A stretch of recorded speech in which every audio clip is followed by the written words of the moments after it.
Hey everyone, Teacher Michelle here, and today we're taking our future tense skills to the next level. We've already mastered the basics with will and going to, but to sound truly advanced, you need to understand how to talk about actions happening at a specific point in the future. Today, we're going to explore three more sophisticated future tenses: the future progressive, the future perfect simple, and the future perfect progressive. Don't worry, they're easier than they sound. So let's get started. Well, first up is the future progressive, also known as the future continuous. Think of this tense as setting a scene in the future, just like the past continuous does for the past. We use it to describe an action that will be in progress at a specific time in the future. Here are the key uses to talk about an action happening over a period of time in the future. Example: at 8 p.m. tonight, I will be watching a movie.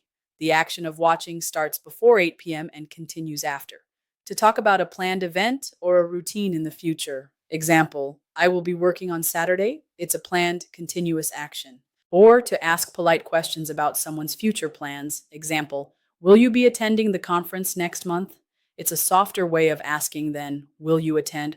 Form: we use will be plus the verb with an ing ending. Example: he will be flying to Brazil. They will be studying for their exam. So remember, future progressive is your signal that an action will be happening at a certain time in the future. Next up is the future perfect simple.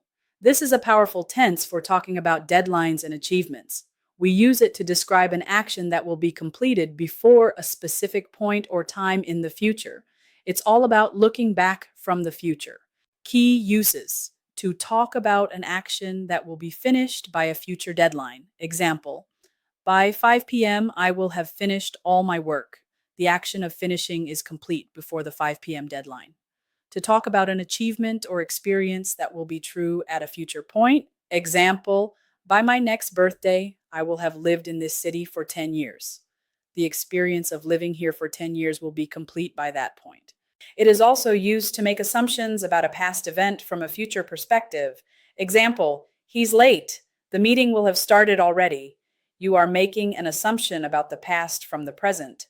Form: we use will have plus the past participle of the verb. Example: she will have arrived by then. They will have completed the project. The future perfect simple is your go to for communicating that an action will be done by a specific time. Finally, let's talk about the future perfect progressive. This is the most complex of the three, but it's perfect for emphasizing duration. We use it to describe an action that will be continuing up to a specific time in the future, and we want to highlight how long that action has been going on. Here are the key uses to emphasize the duration of an action that will be in progress up to a future point. Example: by the time he graduates, he will have been studying for 5 years. The focus is on the continuous nature and length of his studies.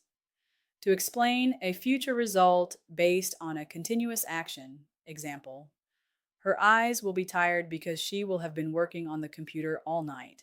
The continuous action of working causes the future result.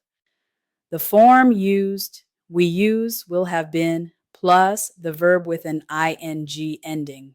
Example: by noon, I will have been waiting for 2 hours. She will have been teaching for 20 years next month. The future perfect progressive is all about the how long of a continuous action that ends at a future point. So, there you have it. A quick breakdown of the future progressive in progress at a future time, the future perfect simple completed by a future time, and the future perfect progressive duration leading up to a future time. These tenses are your tools for adding incredible precision to your storytelling. I know this is a lot to take in at once. Your mission now is to start listening for these tenses in movies, podcasts, and books. Notice how native speakers use them to build more detailed pictures of future events. And most importantly, try to use them in your own speech and writing. The more you practice, the more natural they'll become. Keep up the fantastic work, and I'll see you in the next lesson.